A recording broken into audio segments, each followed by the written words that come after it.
다 함께 사도신경으로 우리의 신앙을 고백하겠습니다.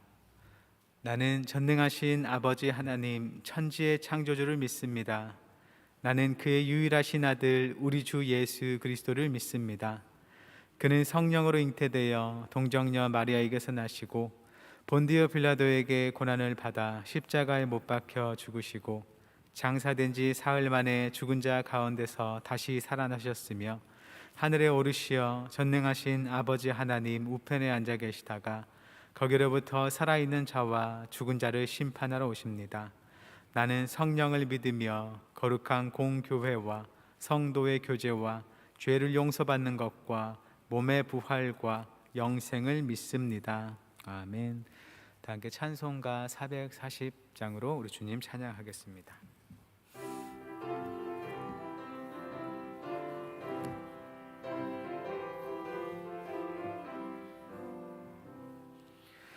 어디든지 예수 나를 이끌면 어디든지 예수와 함께 가려네.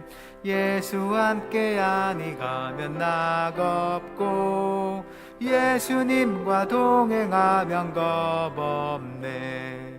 어디를 가든지 겁낼 것 없네. 어디든지 예수와 함께 가려네. 세상 친구 모두 나를 떠나도 주와 동행하면 외로움 없겠네. 가는 길이 위태하고 험해도 어디든지 예수와 함께 가려네. 어디를 가든지 겁낼 것 없네. 어디든지 예수와 함께 가려네. 어두운 길을 나르래와 쌀 때에 주가 함께 계신 믿고 자려네. 죽은 후에 천국에서 깨어나 예수와 함께 길이 살리라. 어디를 가든지 겁낼 것 없네. 어디든지 예수와 함께 가려네. 아멘. 사랑의 하나님, 오늘도 우리에게 새 날을 허락하여 주시고 하루를 시작하는 첫 시간 주님께 나와 주님을 만나고 또 주님과 교제하게 하시니 감사드립니다. 주님의 빛으로 우리의 마음을 비추어 주셔서 하나님의 말씀을 바로 듣게 하시고 우리 각자에게 주시는 그 주님의 음성을 따라 그 뜻을 따라 오늘 하루를 살아가도록 인도하옵소서. 하나님께서 우리를 위해 또 오늘을 위해 예비하신 그 복과 은혜를 충만히 경험하는 오늘이 되게 하옵소서. 예수님의 이름으로 기도드립니다. 아멘. 오늘 우리에게 주신 하나님 말씀은 신약성경 마태복음 4장 12절부터 25절까지의 말씀입니다. 신약성경 5쪽에 있습니다.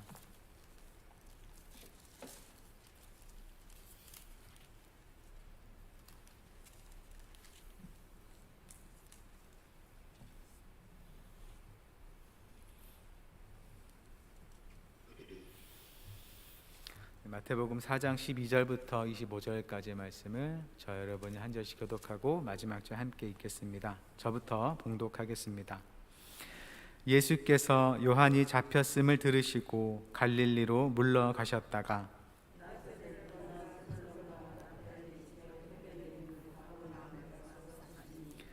이는 선지자 이사야를 통하여 하신 말씀을 이루려 하심이라. 일러스되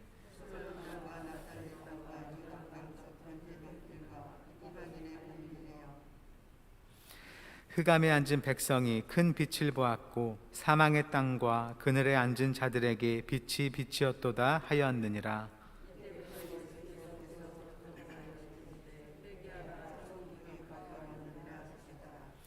갈릴리 해변에 다니시다가 두 형제 곧 베드로라 하는 시몬과 그 형제 안드레가 바다에 금을 던지는 것을 보시니 그들은 어부라.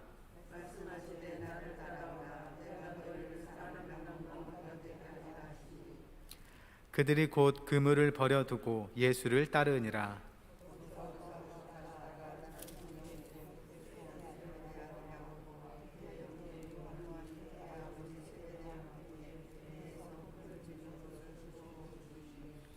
그들이 곧 배와 아버지를 버려두고 예수를 따르니라.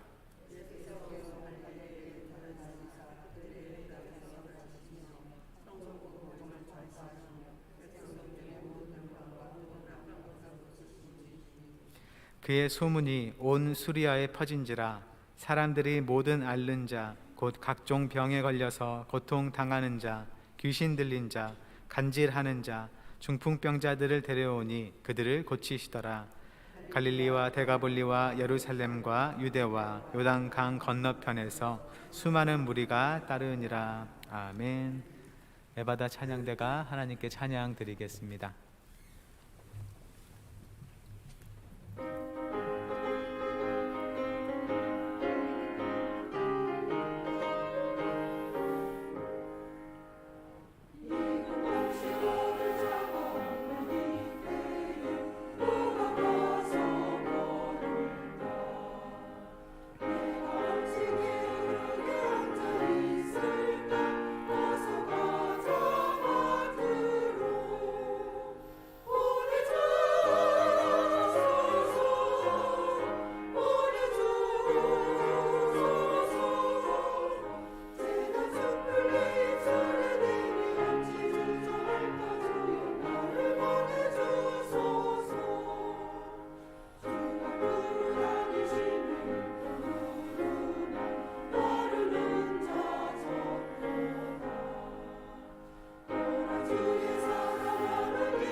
아멘. 귀한 찬양 감사드립니다.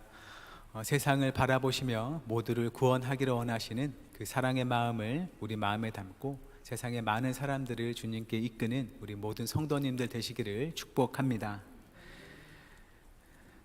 네, 이 새벽 우리 주님께 나와 주님을 예배하고 주님께 간구하고자 하는 모든 분들에게 우리 주님의 은총과 평강이 함께 하기를 빕니다. 예수님께서는 세례 요한에게 세례를 받으시고 또 광야에서 시험을 받으셨습니다. 사람들이 이 요한에게 세례를 받을 때는 자신의 죄를 자복하며 세례를 받았습니다. 하지만 예수님은 죄가 없으시지만 회개해야 할 죄인처럼 세례를 받으셨던 것이죠. 하나님의 의를 이루기 위해서 우리와 같은 사람이 되어 주셨습니다. 하나님께 돌이켜야 할 이스라엘처럼 되어 주신 것이죠. 그리고 성령께 이끌려서 광야에서 마귀에게 시험을 받으셨습니다. 옛날 광야에서 이스라엘이 하나님을 불신하고 불순종했던 것과는 달리 예수님은 신명기의 말씀을 통해서 그 모든 말씀들을 이겨내셨습니다. 그래서 우리는 옛날 이스라엘이 광야를 통과한 후에 가나안 땅에서 오직 하나님을 섬겼어야 할 그 나라가 되는 사명을 이제 예수님께서 성취하시겠구나 하는 걸 기대해 볼 수 있습니다. 이 시간 우리가 함께 읽은 본문에서는 요한이 잡힌 일을 예수님의 사역을 시작하실 때를 알려주는 신호처럼 말하고 있습니다. 12절과 13절에 이렇게 말합니다. 예수께서 요한이 잡혔음을 들으시고 갈릴리로 물러가셨다가 나사렛을 떠나 스불론과 납달리 지경 해변에 있는 가버나움에 가서 사시니, 예수께서 요한이 잡혔음을 들으셨습니다. 그런데 여기서는 요한이 왜 잡혔는지 그 이유를 분명하게 말하진 않습니다. 그 구체적인 이유는 뒤에 14장에 가서야 나오죠. 여기서는 별도의 설명을 하지 않고 이 요한의 사역이 예수님의 사역으로 이어진다는 것을 보여줍니다. 요한의 메시지가 무엇이었나요? 회개하라, 천국이 가까이 왔느니라 였습니다. 예수님의 메시지도 회개하라, 천국이 가까이 왔느니라 인 것이죠. 두 분 다 같은 메시지, 즉 회개와 천국을 선포하십니다. 하나님의 통치가 가까이 왔으니 어서 하나님께로 돌이키라는 것입니다. 요한이 이 회개의 세례로 천국을 준비했다면 예수님께서는 그 천국이 어떤 것인지를 사람들에게 나타내주고 또 보여주셨다고 할 수 있죠. 이렇게 회개와 천국을 전하던 요한이 잡혔다는 것은 앞으로 같은 메시지를 전하는 예수님도 후에 잡히게 될 것을 우리에게 암시해 줍니다. 그래서 예수님의 사역은 사실 처음부터 그 고난이 예고돼 있었던 것이죠. 요한은 하나님이 보내시는 메시아보다 먼저 와서 그의 길을 준비하는 자였습니다. 회개와 천국을 선포하고 사람들에게 세례를 주었습니다. 그러나 이제 옥에 갇혀서 그 일을 더 이상 할 수 없게 된 것이죠. 그렇게 요한이 잡히자 예수님은 유대에서 갈릴리 나사렛으로 가셨다가 가버나움으로 올라가십니다. 요한이 예수님의 길을 준비하는 자로서의 그 역할을 마치자 이제 예수님께서 자신의 사역을 시작하시는 것이죠. 예수님은 자신들 스스로를 하나님의 백성으로 여기는 그러한 유대인들이 많이 사는 남쪽 유대 지역을 떠나서 많은 이방인이 섞여 사는 북쪽 갈릴리로 가신 것입니다. 본문은 예수님의 이 이동을 이사야 말씀의 성취라고 말하고 있습니다. 15절과 16절이 이렇게 말합니다. 스불론 땅과 납달리 땅과 요단강 저편 해변길과 이방의 갈릴리여, 흑암에 앉은 백성이 큰 빛을 보았고 사망의 땅과 그늘에 앉은 자들에게 빛이 빛이었도다 하였느니라. 아멘. 당시의 갈릴리는 많은 이방인이 살아서 이방인의 땅으로 간주될 정도로 소외된 곳이었습니다. 그리고 스불론과 납달리 땅은 이스라엘 역사에서 외세의 침입이 많았던 곳입니다. 그래서 이 갈릴리 땅들은 본문의 표현대로 어둠의 땅, 죽음의 땅이라고 말할 수도 있습니다. 그런데 예수님께서는 바로 그러한 곳에서 먼저 천국 복음을 나타내신 것이죠. 17절 이렇게 말합니다. 이때부터 예수께서 비로소 전파하여 이르시되 회개하라, 천국이 가까이 왔느니라 하시더라. 요한의 메시지와 같지만 요한의 메시지는 마치 영화의 예고편과 같고 예수님의 메시지는 영화의 본편과 같다고 할 수 있습니다. 예수님은 앞으로 천국이 어떤 곳인지를 말씀으로 또 능력으로 사람들에게 잘 가르치고 보여줄 것이기 때문입니다. 예수님은 그렇게 자칭 하나님의 백성이라고 주장하는 사람들에게보다 유대 지역을 떠나신 후에 하나님의 보살피심을 받지 못하는 자와 같은 흑암에 앉은 백성들, 죽음의 그늘 아래 살아가는 자들에게 먼저 복된 소식을 나타내십니다. 이 마태복음을 읽어보면 이 마태복음은 구약의 말씀을 아는 유대인들을 대상으로 쓴 것처럼 보입니다. 구약의 말씀을 아는 유대인들에게 이 예수님이야말로 구약 성경이 말해왔던 바로 그 메시아이심을 증언하려는 것처럼 보이는 것이죠. 그런 그들에게는 이 예수님의 첫 사역지가 유대인들이 많이 살고 있는 유대 땅과 예루살렘이 아니라 이방의 갈릴리라는 게 매우 충격적일 수 있습니다. 하지만 이것은 메시아를 예언하고 있는 이사야서 말씀에 쓰인 그대로이고 예수님은 그 말씀대로 그 예언을 성취하고 계신 것입니다. 하나님은 유대인뿐만 아니라 온 민족의 하나님이시고 가난한 자와 연약한 자, 의지할 것 없는 자를 불쌍히 여기시고 그들을 도우시는 분이라는 것을 우리에게 보여주는 것이죠. 우리가 주님 앞에 나아갈 수 있는 것은 우리의 공로가 아니라 우리를 사랑으로 지으시고 긍휼히 여기시는 그 하나님의 자비 때문이라는 것을 기억할 수 있기를 바랍니다. 우리를 불쌍히 여기셔서 생명에 내어주신 그 주님의 사랑과 보혈의 능력을 힘입어서 주님의 도우심으로 살아가는 모든 성도님들 되시기를 바랍니다. 이제 예수님께서는 갈릴리 해변을 다니시다가 네 명의 어부를 제자로 부르십니다. 먼저 베드로와 안드레를 부르시죠. 그 두 형제가 바다에 금을 던지는 것을 보시고 예수님께서는 나를 따라오라, 내가 너희를 사람을 낚는 어부가 되게 하리라 라고 말씀하십니다. 그랬더니 놀랍게도 이 두 형제는 곧 그물을 버려두고 예수님을 따르게 됩니다. 또 가시다가 세베대의 아들 야고보와 요한을 보시고 또 그들을 부르시더니 그들도 곧 배와 아버지를 버려두고 예수님을 따르고 있습니다. 네 형제들 모두가 주님의 부르심에 즉각 순종하는 놀라운 모습을 보여주는 것이죠. 이 이야기에서 특징은 예수님은 친히 제자 삼을 자들에게 찾아오셨다는 그 하나를 찾을 수 있겠습니다. 이 제자들은 자신들의 일, 즉 어부의 일을 그저 묵묵히 열심히 하고 있었습니다. 예수님께서는 그런 그들에게 찾아오셔서 그들을 사람을 낚는 어부, 즉 사람을 살리는 자로 부르신 것이죠. 이름은 같은 어부지만 전에는 자신이 먹고 살기 위해서 낚았던 자라면 이제는 남을 살리기 위해 낚는 자로 부름받은 것입니다. 예수님은 우리 삶의 현장에 오셔서 우리를 제자로 삼으십니다.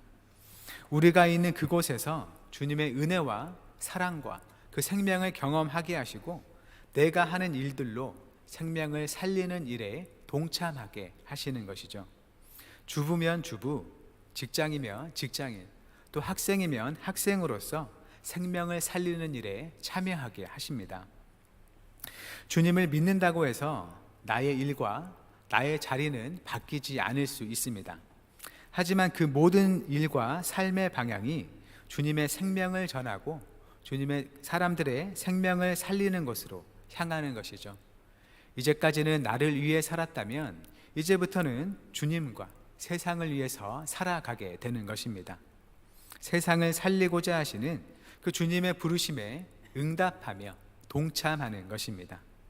나에게 주신 모습대로 또 나에게 허락된 자리에서 그 일을 행하는 것입니다. 그렇게 생명을 살리라는 부르심에 망설이지 않고 그 뜻대로 행하는 것, 그것이 바로 제자된 자의 삶의 모습입니다. 본문의 4명의 제자가 보여주듯이 망설임 없이 주님의 부르심과 그 뜻에 따를 수 있는 우리 성도님들이 되시기를 바랍니다. 또 그렇게 우리가 주님께 나아갈 수 있도록 주님께서 우리에게 은혜와 믿음과 평강을 더해 주시기를 축복합니다. 이제 예수님께서는 제자들을 데리시고 온 갈릴리에서 말씀을 가르치고 천국 복음을 전파하시고 병든 자를 고쳐주시는 일을 합니다. 천국을 가져오시는 그 메시아로서 하나님이 다스리시는 천국이 어떤 곳인지를 친히 나타내 보여주시는 것이죠.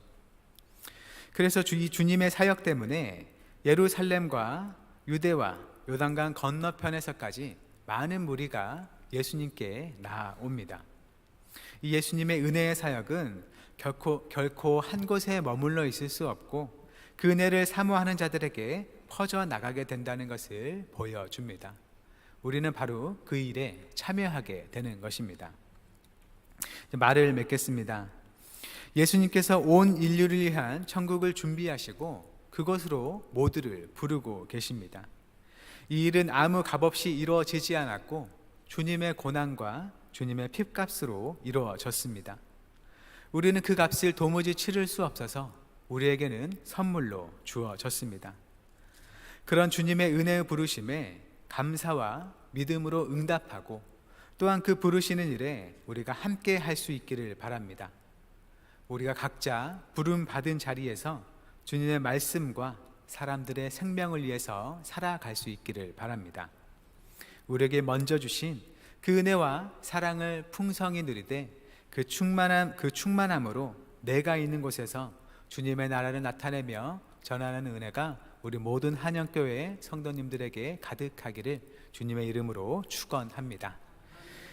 이 시간 함께 기도할 때에 우리의 공로나 업적이 아니라 우리를 긍휼히 여기시는 주님의 사랑과 주님의 보혈을 의지하여 주님께 나아갈 수 있도록 기도해 주시고, 또 우리를 제자로 부르시는 주님의 음성에 순종으로 응답하며 우리 각자의 자리에서 세상을 살리는 일에 동참할 수 있도록 함께 기도하겠습니다.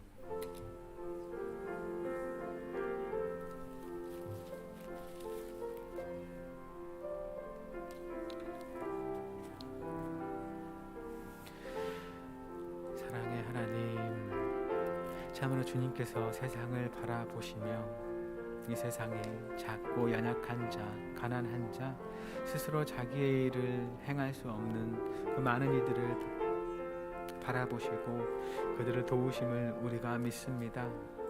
참으로 스스로 높아지고 스스로를 내세우는 자들에게보다 먼저 소외되고 연약한 자들에게 다가가셔서 참으로 그들에게 하나님의 그 귀한 그 나라를, 하나님의 은혜와 복음을 들려주시니 감사드립니다.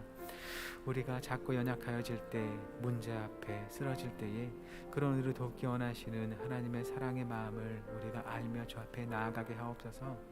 나의 그 무엇으로가 아니라 오직 주님을 의지하고자 하는 마음을 주옵소서. 사랑과 자비의 하나님, 주님께서 작고 연약한 자를 불쌍히 여기시어 먼저 찾아가시며 돌보시니 그 사랑에 감사드립니다. 우리가 주님께 나아가는 것이 우리의 자격으로 되지 않고 오직 주님의 긍휼과 보혈의 은혜로 이루어짐을 기억하고 의지하며 나아가게 하옵소서. 주님께서 우리에게 나타내시는 사랑과 능력을 감사로 누리고 또한 그 사랑을 알지 못하는 사람들을 긍휼히 여기며 그들에게 주님의 사랑을 전할 수 있도록 인도하옵소서. 주님을 사랑하고 또 세상과 생명을 사랑하며 하나님께서 살리고자 하는 많은 것들을 주님 뜻대로 대하며 섬기는 삶이 되게 하옵소서. 우리 각자에게 허락하신 삶의 자리에서 주님의 생명의 그 충만함을 누리며 사람을 낚는 주님의 제자로서 곳곳에서 살아가게 하옵소서. 추운 날씨로 어려움을 겪는 일들을 도우시며 모든 생명들을 주님께서 지켜주옵소서. 오늘도 우리의 발걸음을 선한 길로 인도해 주시길 구하오며 예수님의 이름으로 기도드립니다. 아멘.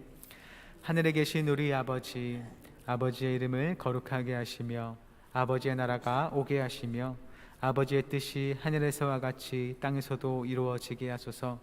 오늘 우리에게 일용할 양식을 주시고 우리가 우리에게 잘못한 사람을 용서하여 준 것 같이 우리 죄를 용서하여 주시고 우리를 시험에 빠지지 않게 하시고 악에서 구하소서. 나라와 권능과 영광이 영원히 아버지의 것입니다. 아멘.